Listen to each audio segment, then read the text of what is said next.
wabarakatuh.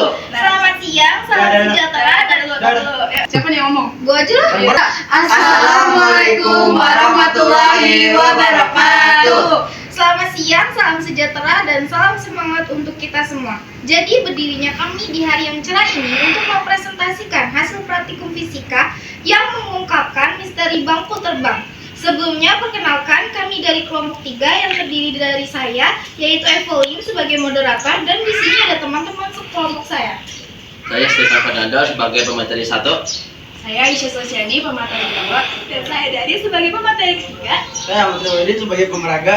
Saya Fitrian Hawen sebagai pembaca kesimpulan. Saya Saida sebagai closing. Baik, langsung saja kita ke materi pertama yang akan disampaikan oleh Steven, Darin, dan Aisyah. Silakan.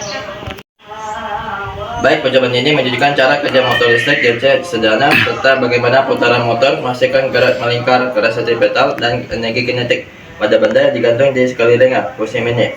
Ketika motor dihubungkan dengan baterai, arus listrik mengalir melalui kumparan di dalam motor. Arus listrik tersebut berinteraksi dengan medan magnet permanen yang ada di dalam dinamo sehingga menghasilkan gaya yang disebut gaya Lorentz.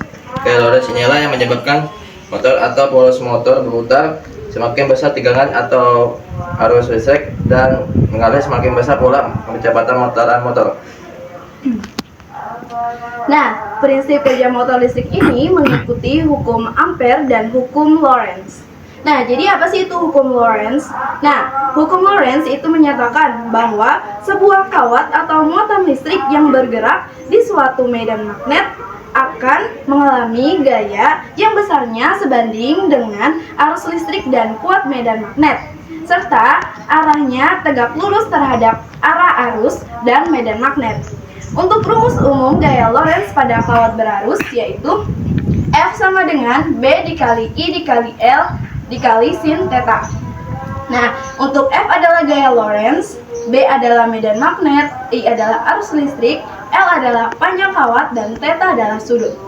Rumus gaya Lorentz pada muatan yang bergerak yaitu F sama dengan Q dalam kurung V dikali B. Dengan Q adalah muatan listrik, V adalah kecepatan muatan, dan B adalah medan magnet. Kaitannya dengan kerja motor ialah di dalam motor DC, kumparan berarus berada di antara kutub magnet. Ketika arus mengalir, muncul gaya Lorentz yang mendorong sisi kiri dan kanan kumparan ke arah berlawanan. Kumparan berputar terus-menerus. Putaran tersebut dialirkan ke pengeringan kardus, lengan sedotan, kursi gantung bergerak melingkar. Lalu yang kedua, ada hukum Ampere. Hukum Ampere menyatakan bahwa arus listrik yang mengalir pada sebuah penghantar akan menimbulkan medan magnet di sekeliling penghantar tersebut. Besar medan magnet sebanding lurus dengan besar arus dan berbanding terbalik dengan jaraknya dari kawat. Nah, rumusnya itu B sama dengan μ0 dikali I per 2VR, di mana B itu adalah lambang dari kuat medan magnet dengan satunya Tesla. Lalu μ0 itu lambang dari permeabilitas ruang hampa, nilainya itu 4V dikali 10 pangkat min 7 dan satuannya adalah Tn per A. Lalu I itu adalah kuat arus, satuannya itu ampere, dan R itu adalah jar dengan satuannya adalah meter. Kaitannya dengan kerja motor adalah motor DC bekerja karena kawat kumparan dialiri arus sesuai dengan hukum Ampere. Lalu muncullah sebuah medan magnet. Nah, medan magnet dari kumparan kawat ini akan berinteraksi dengan medan magnet permanen sehingga menghasilkan gaya Lorentz yang memutar. Nah, tanpa hukum Ampere, kumparan tidak menghasilkan medan magnet. Akibatnya, motor tidak dapat menciptakan gaya dorong sehingga tidak bisa berputar. Nah, kombinasi dari kedua hukum tadi adalah putaran dari gaya Lorentz yang akan diteruskan ke piringan yang paling atas, lalu diteruskan lagi ke kursi mini atau tutup botol. Nah, lalu bergerak melingkar yang menunjukkan adanya gaya sentripetal, energi kinetik, dan gerak rotasi. Baik, itu dia materi kelompok kami yang sudah disampaikan oleh Steven, Aisyah, dan Darin. Lanjut ke pemeraga yang akan menjelaskan fungsi dari alat yang telah kami buat sebagai produk dari praktikum. Saya di sini akan menjelaskan dan atau pemeraga. Jadi di sini ada benang atau tali putih, yaitu ya ini nih buat kaitan. Nah, fungsinya sebagai pengganti rantai atau kabel, berfungsi menghubungkan kursi ke lengan atas dan memungkinkan kursi berayun keluar saat berputar. Dan sini ada tabung atau hitam berwarna hitam nih tabungnya. Nah ini sebagai sumber rotasi utama. Ini adalah struktur penyangga yang menahan seluruh beban lengan dan kursi yang berputar di sekitarnya. Dan sini ada lingkaran kecil berbalut benang-benang di dalam ini, melambangkan tempat duduk menumpang saat berputar. Fungsinya adalah menunjukkan efek gaya sentrifugal, di mana objek akan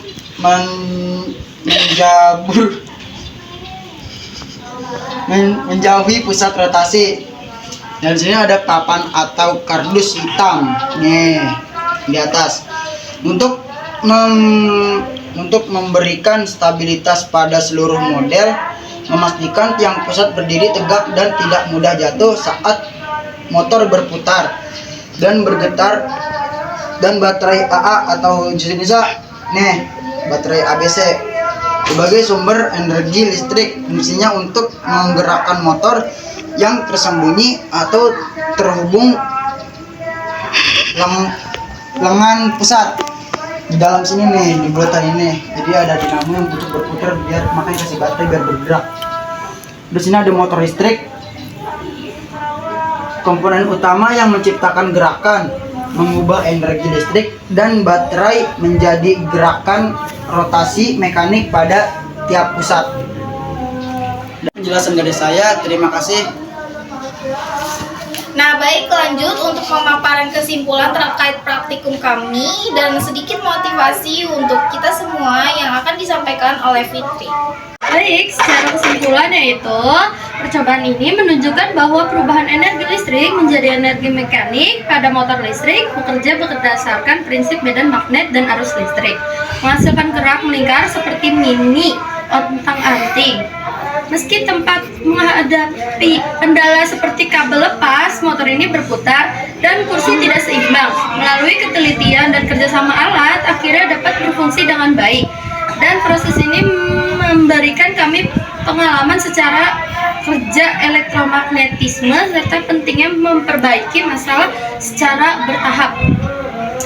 It was messy at first, tapi pelan-pelan kita ngerti dan bisa. We started confused, but step by step we made it.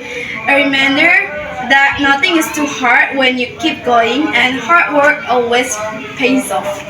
Nah, itu dia motivasi dan kesimpulan yang telah disampaikan oleh Fitri dan Aisyah. Semoga saja bermanfaat dan menjadi motivasi serta penyemangat untuk kita semua. Kita lanjut dengan pembacaan ayat suci Al-Quran yang akan dibacakan oleh Darin. Bismillahirrahmanirrahim. Bismillahirrahmanirrahim. Allahummallazi rafa'a samawati bighairi 'amadin tarafnaha summa istawa 'alal 'arsy wa sakhkhara as-samsa wal qamar kullun yajri li'ajalin summa ma yudabiru amra yufassilu ayati la'allakum biliqa'i rabbikum tuqinun. Sallallahu alaihi. Artinya, Allah yang meninggikan langit tempat tiang sebagaimana yang kamu lihat. Kemudian dia bersemayam di atas arasy dan menundukkan matahari serta bulan. Masing-masing beredar hingga waktu yang telah ditentukan. Allah mengatur urusan makhluknya, menjelaskan tanda-tanda kebesarannya supaya kamu meyakini pertemuanmu dengan Tuhanmu. Kesimpulan dari surat ini, Quran surat Al-A'raf ayat 2 menjelaskan bahwa Allah menundukkan matahari dan bulan sehingga keduanya bergerak teratur pada garis edarnya. Ayat ini menunjukkan adanya kekuatan tak terlihat yang mengatur gerak benda-benda langit. Dalam fisika, keteraturan gerak akibat gaya yang tidak tampak dapat dianalogikan dalam konsep gaya Lorentz dan gaya Ampere, yaitu gaya elektromagnetik yang memengaruhi arah gerak partikel bermuatan, seperti halnya benda langit yang bergerak sesuai ketetapannya. Partikel bermuatan pun bergerak mengikuti hukum yang teratur dalam medan listrik dan magnet. Itu dia presentasi dari kelompok kami. Semoga bermanfaat untuk kita semua. Mohon maaf apabila tidak sempurna, karena sesungguhnya kesempurnaan hanyalah milik Allah Subhanahu wa Ta'ala. Wassalamualaikum warahmatullahi wabarakatuh.